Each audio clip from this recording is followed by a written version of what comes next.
Hello and welcome to Ferris Sports Update. I'm your host, Rob Bentley, and thanks for tuning in.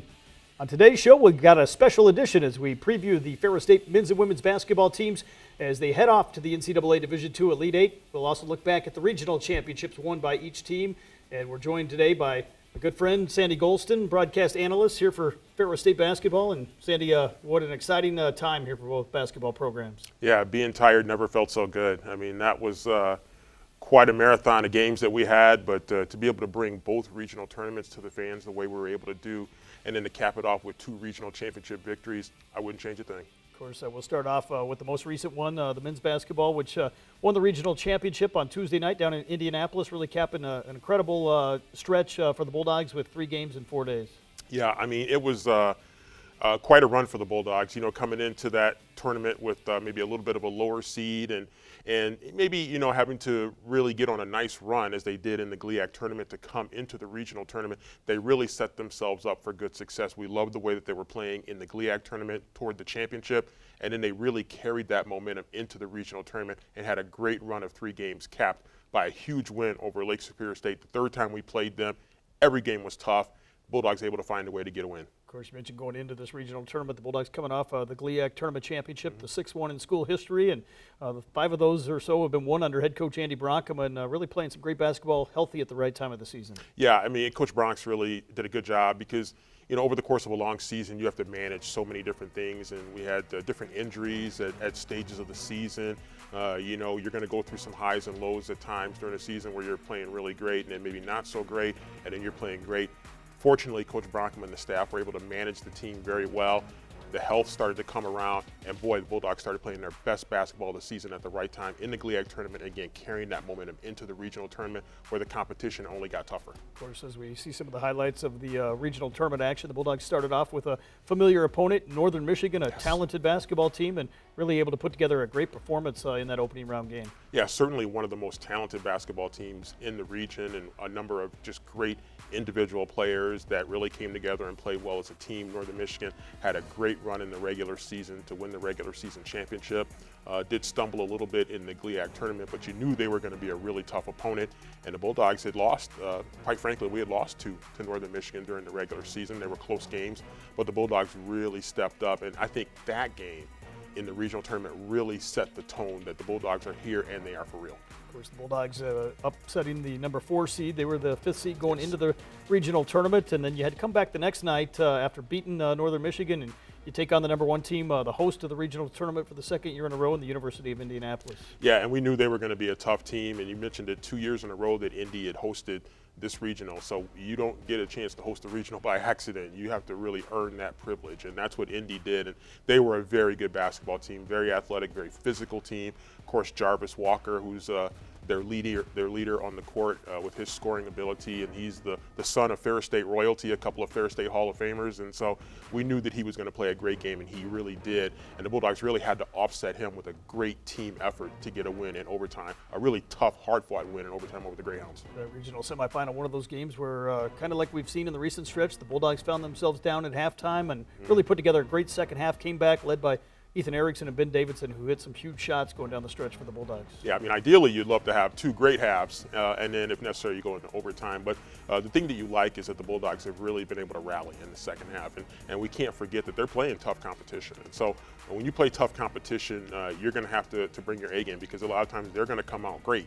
And we saw Indianapolis do that. But the Bulldogs were able to bounce back, tremendous second half, and then even better in overtime, some clutch shots. Guys like Ethan Erickson really stepped up in that game. Bulldogs then, after winning the regional semifinal, get a couple days to mentally prepare and get ready, kind of rest the bodies, and get ready to face another familiar opponent, Lake Superior, and that's been a great rivalry in the GLIAC going back several years. Yeah, it's going back a number of years, and I think you and I have talked about this. I think that rivalry really took off during the 2018 National Championship year. We played them 4 times that year. They actually dealt us our only loss, but we did beat them the other 3 times, and the times that really counted to get the GLIAC championship and then to move on in the regional tournament that year. And so you knew that was going to be a tough game. They always are between Ferris State and Lake Superior State, and the Bulldogs really had to battle because Lake Superior State got off to a blazing start in that game, shooting the ball, hitting the ball. Every shot they were taking from outside, it seemed like, not even touching the rim. And so they were on fire, and the Bulldogs had to really kind of ride out the storm a little bit. And then Ethan Erickson, I thought, really stepped up to help them kind of stabilize things in that first half. Of course, the Bulldogs got back within 5 at halftime. Then you start off the second half, a 9-0 run, and not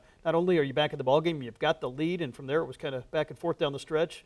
But yet, Ferris State found itself, down 4 points inside of 3 minutes to go, and found a way to rally again. Yeah, shout out to Coach Bronkman for one of those great halftime speeches again, because Bronx found a way to really rally the team, and a lot of times it really comes from the players themselves, and they did a good job of really fighting back, mentally focusing, locking in.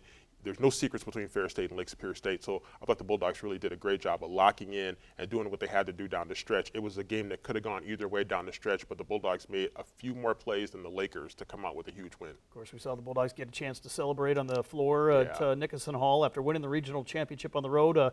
Back in 2018, they won the regional title here at home in front of a large crowd. Yes. Doing it on the road a little bit different. Not as many fans in the building. Of course, a neutral site game, but yet still really a great experience for a team that's got to cut down the nets here 2 weeks in a row. Yeah, you're seeing some of the celebration. Obviously once the home team gets eliminated, the crowd kind of thins out a little bit. But hey, since we're giving shout out to the Bulldog fans that were there in attendance. They really brought it. They were right there with us, and they were cheering, and they were really loyal. And they really gave the Bulldogs a lift at times, and they got a chance to enjoy in the celebration, and some of them got pieces of net. They got a chance to take some pictures, and they got a chance to really enjoy the moment for this team. And I think it was a really special moment for this team that really had to fight its way into the NCAA tournament, and then to find a way to win that region to get the big trophy.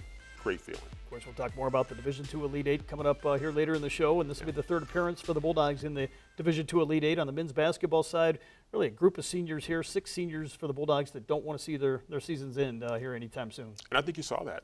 I think you saw that in this team, in the leadership of this team. It's guys that maybe just a year or two in the program, guys much longer in the program, guys that went through COVID.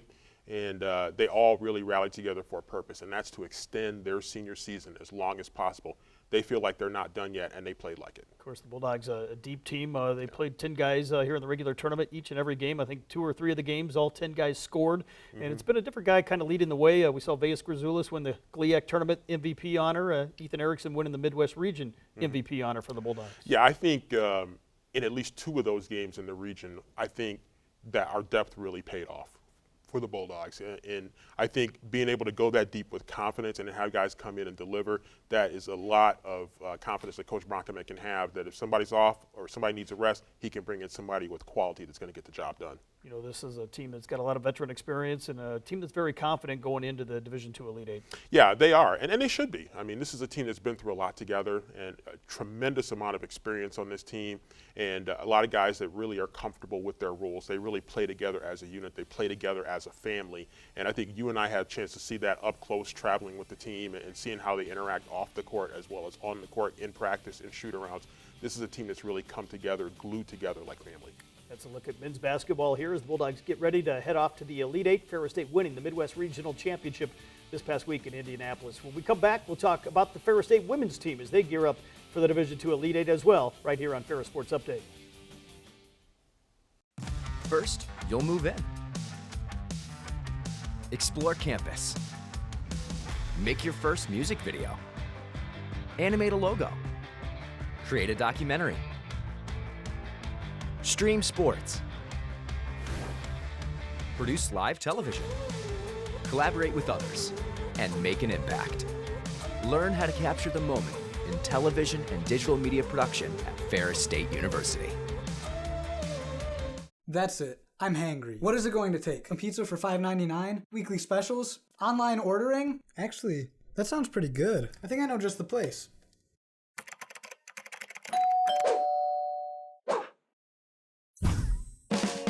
Banish your hangry self with Mancino's convenient online ordering. A 14-inch, one-topping pizza for only $5.99. Or try one of our unique weekly specials. And don't forget, Ferris students, you get 10% off. Call, go online, or stop in today. Somebody once said life moves pretty fast, and that's exactly how we like it. Want to build something? Great. Start businesses, build bridges, raise a whole city. Future in fighting crime? Want to save lives? Do it all here. But you've got to go forward fast. Because today is now, and tomorrow is soon. And to get ahead of the game, you got to get ahead of your time. This is your future, so take it and move all of us forward.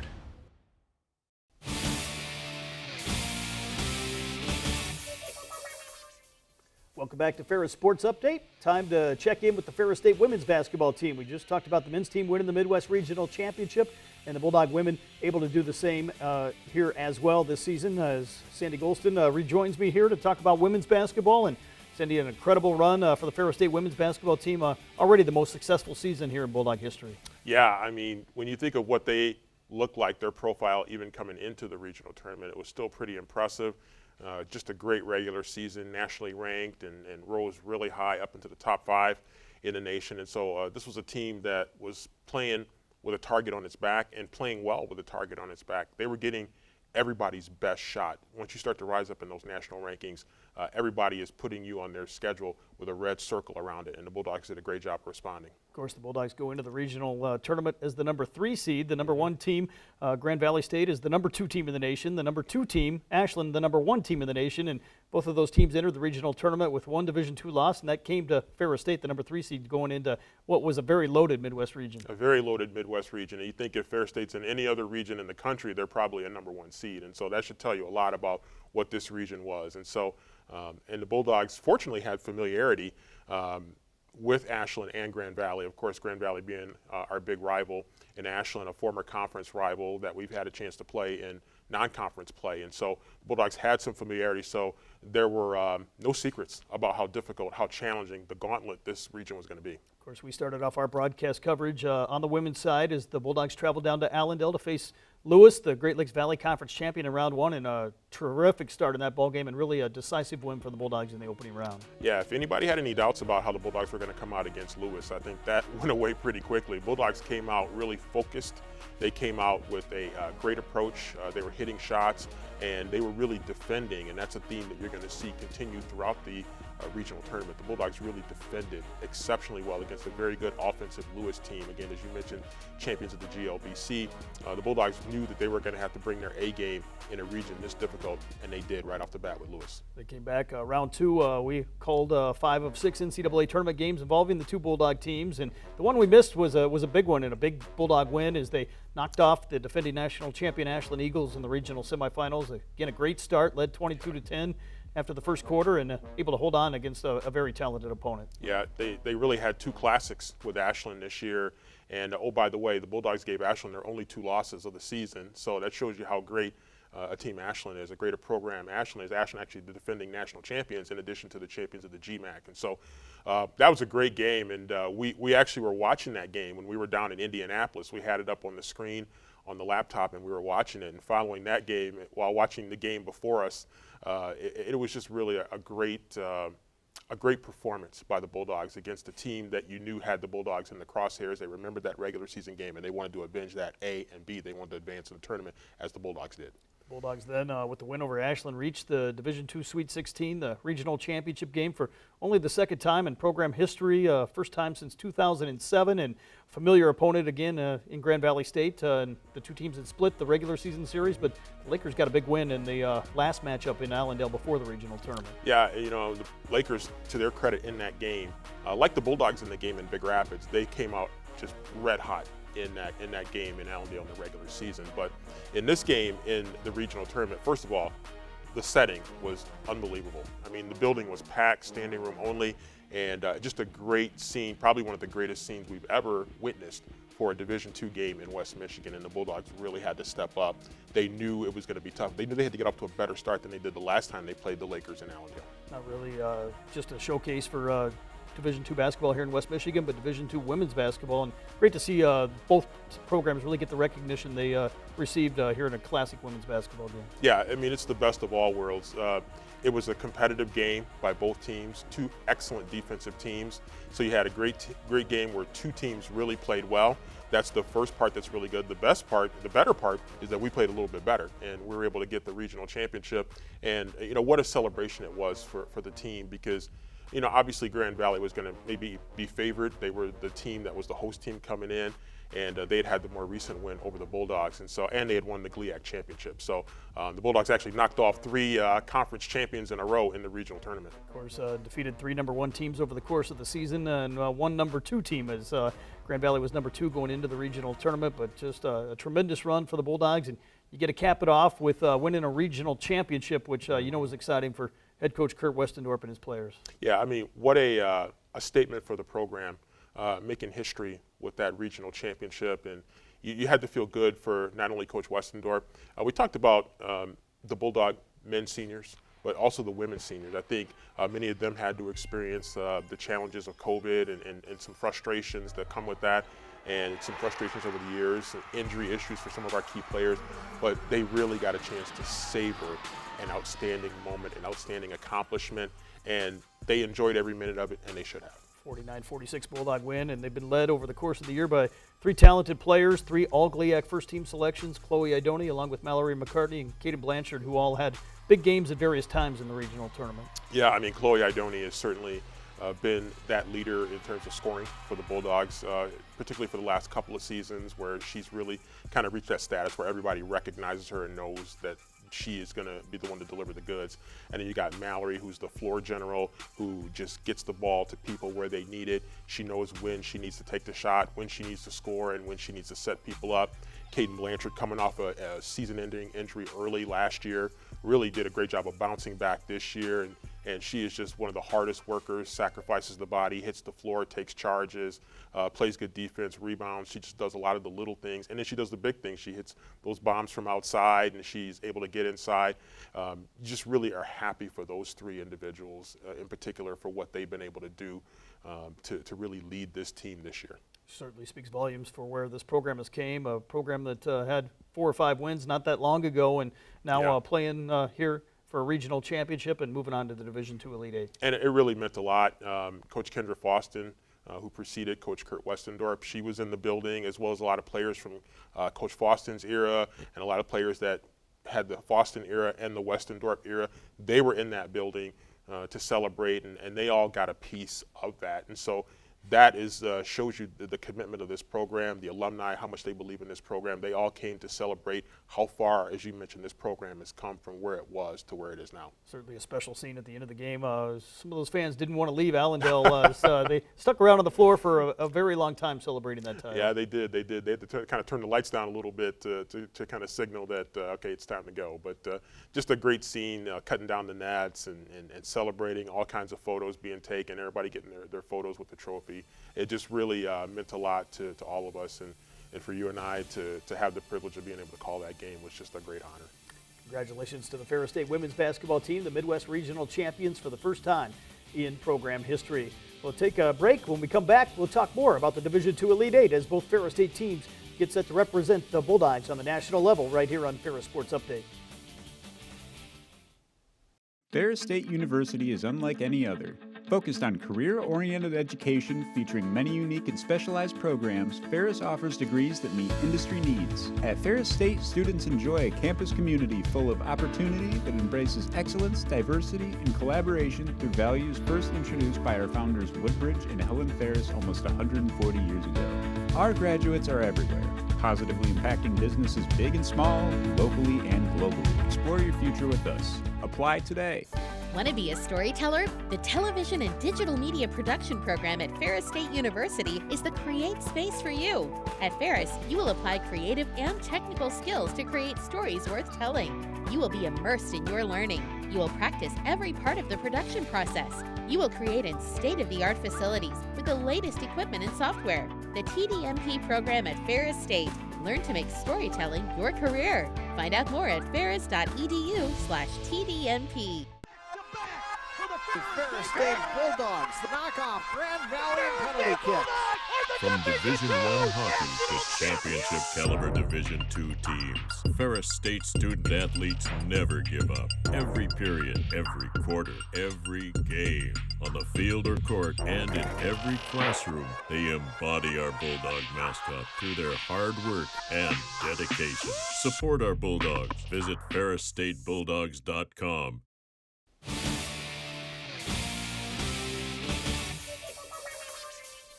Welcome back to Ferris Sports Update for our final segment as we talk about both Ferris State basketball teams being in the NCAA Division II Elite Eight. Joined again by Sandy Gholston as we talk Bulldog basketball. And Sandy, what an incredible accomplishment here to have 2 teams representing Ferris State University in the final 8 of the NCAA tournament. Yeah, I mean, to have this happen in a season where both teams came in with high expectations, and over the course of a long season, you're going to face adversity. And I think both teams did a good job of not only facing up to the adversity, but overcoming it. And you saw that in different ways. I think with the men's team, you saw them really rally and play 3 outstanding games in the GLIAC tournament to win that championship, to really get themselves on track into the NCAA tournament.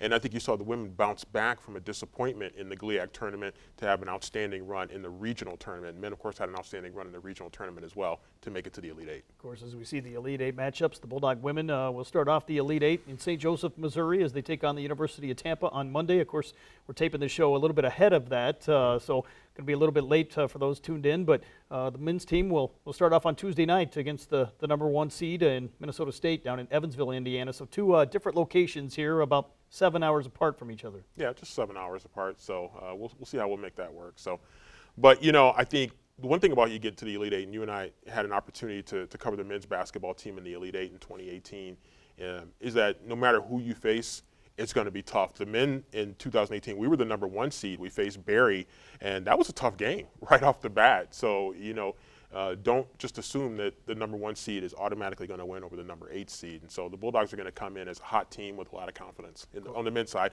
And then the women, of course, are going to come in with confidence as well. Of course, very rare to get to the Elite Eight. I think for me, myself, being in Division II basketball for 32 years now, it had happened one time. That was the national championship season for the Bulldogs, and now we've got 2 more here. So not only rare to get there, but very rare to get 2 teams to the Elite Eight. Yeah, I mean, I've been covering, you know, it for a long time as well, pretty close to 30 years. And, you know, I only got 1 Elite Eight, so we're about to get 2 right here this year. So we're very blessed. But that really shows you, with a combined 60-plus years, that it doesn't happen very often. And so, and you got some multiple schools.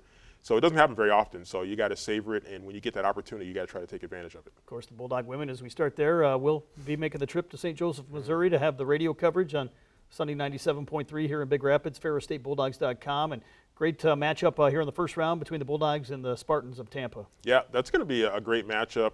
The Spartans have some experience, actually, in the Elite Eight, and so the Bulldogs know that they're going to have to be ready to go, and the game planning is already beginning. The minute you know who you're going to play, you're already starting to look for film wherever you can find it, and so you're trying to get every edge that you can over every opponent. And then if you're fortunate enough to advance, and then the scramble starts again, because you're probably facing somebody that you haven't seen before, and then the scramble starts again, and hopefully that third scramble is leads you to the win of the national championship. Of course, here in the NCAA Division II Elite Eight, you've got the day off in between games, so you get the win on Monday if you're the women's team. You move on to the semifinals, which are taking place on Wednesday, the national championship game on Friday, but really a one-game type of a mentality here in a tournament like this. And I think that's great, I think, for the quality of games that you hope to have, because number one, it gives the bodies an opportunity to recover a little bit more, and it also gives you an opportunity to really lock in on some preparation, because preparation, again, is going to be a little bit of a scramble because you're probably facing somebody that you haven't seen before, more than likely. And so I think it's great that you have that gap in between games, and also is going to give us an opportunity to hopefully get in more games. Of course, Ferris State women punched their ticket to St. Joseph, Missouri by winning the regional title, and meanwhile the Ferris State men did the same as with their regional championship win. They punched their ticket to Evansville, which has been kind of the longtime home of Division II basketball, with a number of Elite Eights they've hosted over the years. Yeah, Evansville certainly is really opened its arms to Division II basketball, and of course, they used to have a great Division II basketball superpower down there, and that community still continues to embrace Division II basketball, which is great. And so that's been a great venue. They understand what it means to host one of these championships, which is always something that's important, because you want to make sure the student athletes and the coaches have a great experience, and people that understand what it's all about and that really are invested in it. And Division II, I think, really thrives with people that really support it and believe in it. Of course, the Bulldog men opening up national quarterfinal round action on Tuesday night as they take on Minnesota State, a familiar opponent with a great rivalry on the hockey side, but a little unique here in basketball that I don't think we've faced each other in a very long time. And Minnesota State's had an incredible season, capped off by a big win in the regional final over Northwest Missouri State. Yeah, you're right. Hockey, that's a little bit more of a rivalry that we've seen over the years. And several years ago we had a chance to play them in football up there, a little kind of slightly chilly day that we got a night that we got a chance to call a football game there. But Minnesota State is a a school that has a really proud tradition in athletics with their Division I hockey team and their Division II athletics. So expecting this to be a tough game, but Coach Bronkema doesn't duck challenges. He wants to play the best of the best, and this is going to be another one of those opportunities. Of course, the Bulldog men with a win would move on to the semifinals, which takes place on Thursday night. The national championship game on CBS coming up next Saturday as the Bulldogs hope to be there and hope to be back playing for a national title here for the second time in about 5 or 6 years. Yeah, we're hoping for an extended stay for sure to have an opportunity to play on that really big stage and you know, having a chance to see it up close and personal in 2018, to be able to win it, to be out there on the floor when that was all going down was an unbelievable experience. And so the Bulldog men, this team, would love that opportunity. And with the seniors, the veteran leadership that we have on that team, they are locked in and focused right now. They understand this opportunity might never come again. And so you get that opportunity, do everything you can to capitalize on it. Of course, got to give a shout out to all the people behind the scenes. I know I've been involved in it, but a lot of people being involved to really help make this experience the best possible here for our Ferris State student athletes. Yeah, there's just so many people behind the scenes of an athletic program that play different roles in it and get us to this point, and you know, whether it's trainers or it's team managers, athletic administrators, university administrators, equipment managers, so many people that really play a key role that sometimes you don't even see, sports information people. So it's just so many people that are invested in the success of these student athletes, and they all share a little bit in these victories. And so you're playing for a lot of people. You're playing for the university, and in some ways you're going to be playing for the state of Michigan. Finally here, as we wrap it up, the Bulldogs know they go into the Elite Eight. Got to have some confidence in the fact you got two outstanding teams and outstanding coaches led by Kurt Westendorp and Andy Bronkema. Definitely. You know, Coach Westendorp and Coach Bronkema, of course, Coach Bronkema, we mentioned having won a national championship previously, and then the work that Coach Westendorp has done to really take this program up to the national level. The Bulldogs are really blessed to have two of these great coaches right here in West Michigan and representing the state of Michigan that are really taking so many of these Michigan athletes and really turning them into great college players and soon to be great graduates that are going to go in the workforce in Michigan and beyond and make a difference. And so what they're hoping right now is that they can make a difference in Evansville, Indiana. They can make a difference in St. Joseph, Missouri this weekend. Well, Sandy, thanks for all the time, and looking forward to hopefully an outstanding trip here for both basketball teams to the Elite Eight. Amen to that. Let's do it. That'll do it for Ferris Sports Update and our Elite Eight edition here on this special show today. Thanks for tuning in. A reminder, you can follow all the action of Ferris State Bulldogs online at ferrisstatebulldogs.com. We'll have complete coverage of the Division II Elite Eight as well online.